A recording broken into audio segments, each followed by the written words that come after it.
ಇಲ್ಲಿ ಪ್ರಮುಖ ರಾಜಮನೆತನಗಳಿದಾವೆ. ಆ ರಾಜಮನೆತನಗಳನ್ನ ಅಥವಾ ಪ್ರಮುಖ ರಾಜಮನೆತನಗಳ ಸ್ಥಾಪಕರು ಯಾರು ಅಂತ ಕ್ವಶನ್ಸ್ ನ ಕೇಳಿದಾನೆ. ಹಾಗಾದ್ರೆ ಈ ಕ್ವಶನ್ಸ್ ಆನ್ಸರ್ ಯಾವ ತರ ಬರ್ಕೊಂಡ್ರಿ? ಪುಷ್ಯಭೂತಿ ಈತ ಯಾವ ಮನೆತನದ ಸ್ಥಾಪಕ? ಶ್ರೀಮುಖ ಮಯೂರವರ್ಮ ರಾಜ ಜಯಸಿಂಹ. ಇಲ್ಲಿ ನಮ್ಗ ಪುಷ್ಯಮುಖ ಅಂತೂ ಪರ್ಫೆಕ್ಟ್ ಆಗಿ ಗೊತ್ತಿರ್ತಾನೆ. ಶ್ರೀಮುಖ ಯಾವ ಮನೆತನದ ಸ್ಥಾಪಕಪ್ಪ ಅಂದ್ರ ಶಾತವಾಹನ ಮನೆತನದ ಸ್ಥಾಪಕ ಅಂತೇಳಿ ನಾವು ಇವ್ರನ್ನ ಕರಿತೀವಿ. ಶ್ರೀಮುಖ ಯಾವ ಮನೆತನ ಸ್ಥಾಪಕ? ಶಾತವಾಹನ ಮನೆತನ. 2C ಇರ್ಬೇಕು. 2C ಇರುವಂತ ಆಪ್ಷನ್ಸ್ ಎಲ್ಲಿದೆ? ಇಲ್ಲಿಲ್ಲ ಇಲ್ಲಿಲ್ಲ. ಹಾಗಾದ್ರೆ ಆಪ್ಷನ್ಸ್ 3 ಆಗ್ಬೇಕು. ಇಲ್ಲಕ್ಕಪ್ಪ ಅಂದ್ರ 4 ಆಗ್ಬೇಕು.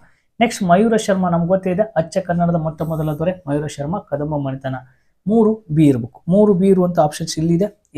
ನೆಕ್ಸ್ಟ್ ಪುಷ್ಯಭೂತಿ ವರ್ಧನ ಮನೆತನದ ಸ್ಥಾಪಕ ರಾಜ ಜಯಸಿಂಹ ಯಾವರಪ್ಪ ಅಂದ್ರ ಬಾದಾಮಿ ಚಾಲುಕ್ಯರದು. ಹಾಗಾದ್ರೆ 1D ಇರುವಂತ ಆಪ್ಷನ್ಸ್ 3ರಲ್ಲಿದೆ. ಹಾಗಾಗಿ ಆಪ್ಷನ್ಸ್ ಸಿ ಏನಕ್ಕದಪ್ಪ ಅಂದ್ರ ರೈಟ್ ಆನ್ಸರ್ ಆಗ್ತದೆ. ಫಸ್ಟ್ ನಾನು ಪೇಜ್ ನೋಡ್ತಿದ್ರೆ ಪೇಜ್ನ ಫಾಲೋ ಮಾಡ್ಕೊಡ್ರಿ.